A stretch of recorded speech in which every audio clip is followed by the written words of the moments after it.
The story of farmer and his wife. The minister said, I have heard that there was a farmer who had great wealth and understood the language of animals. One day, the farmer went to the stable. He saw the ox standing beside the manger, looking at the donkey. The ox was jealous of the donkey's easy life and said to himself, How lucky you are! I work hard day and night. Sometimes I plow the land, and sometimes I carry heavy loads. But you do no work at all. Our master only rides you sometimes, and then brings you back to the manger. At night, you eat and sleep in comfort. The donkey replied, If you want to be free from this hardship, tomorrow, when they come to take you to plow, lie down and do not get up. No matter how much they beat you, do not move, and do not eat the food they put before you. If you act like this for 2 days, they will stop making you work, and you will be free from trouble. While they were talking, the master of the house heard everything. In the morning, the stable servant came and saw that the ox had eaten nothing and was very weak. The servant told the master about the ox's condition. The master said, Then send the donkey to work and tie him to the plow. The servant did so. That night, when the donkey returned from work, the ox came forward and thanked him.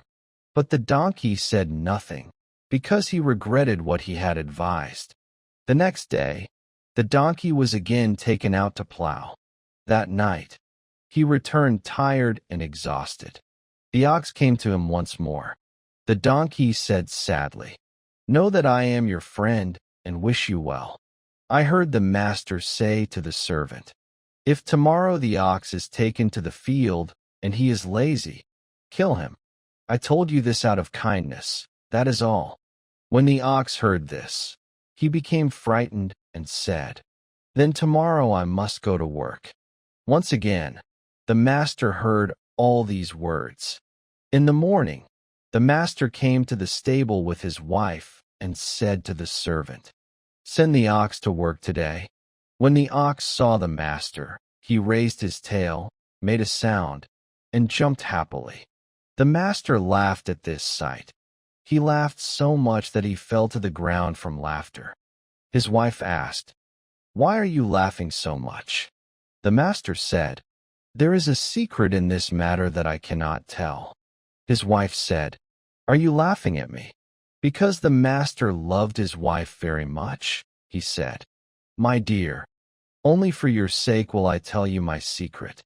But after telling it, I will no longer be alive. At that time, the master gathered his children and relatives and spoke his last will. Then he went to the garden to perform ablution. In the garden there were a dog, a rooster, and several hens. The master heard the dog say to the rooster, Woe to you!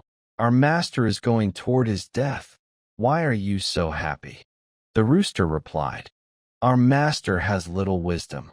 I have many wives here, and I know how to deal with each one of them, sometimes with gentleness and sometimes with strictness. But our master has only one wife and does not know how to deal with her. Why does he not break a few branches from this tree and punish his wife properly, so that either she dies or repents and no longer reveals his secrets? The master heard these words. At that very moment, he broke several branches from the tree and struck his wife so much that she fainted. When the woman regained consciousness, the master apologized, asked God for forgiveness, and kissed her to calm her. Then he said, O Mira, I fear that the king may treat you in the same way that this farmer treated his wife. Mira said, I will not give up my decision until I reach my goal. When the minister saw that his daughter was very determined, he rose and went to the king's court. He kissed the ground of the court and told the king the story of his daughter. But Mira called her younger sister, Lydia, to her and said, When they take me to the king, I will ask him to bring you as well. When you come, ask me to tell a story. I will tell a story, Perhaps in this way I may be saved from death." When night came, the minister's daughter was adorned and taken to the king's palace. The king entered the bedroom joyfully and wished to remove the veil from the girl's face.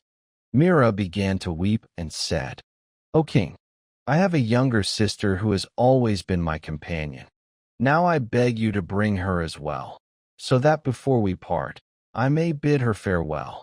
The king ordered that Lydia be brought. Then he lay with Mira. After that, Mira rose from the bed and sat beside her sister. Lydia said, "My sister, I am weary from sleeplessness. If it pleases you, tell me an interesting story so that I may fall asleep." Mira said, "If the king permits, I will tell a story." The king, too, could not sleep and greatly loved listening to stories. So he allowed Mira to begin telling her tale. If you enjoyed this story, please subscribe to our channel, share it, like the video, and leave a comment. The next story will be in the next video. Thank you for your support.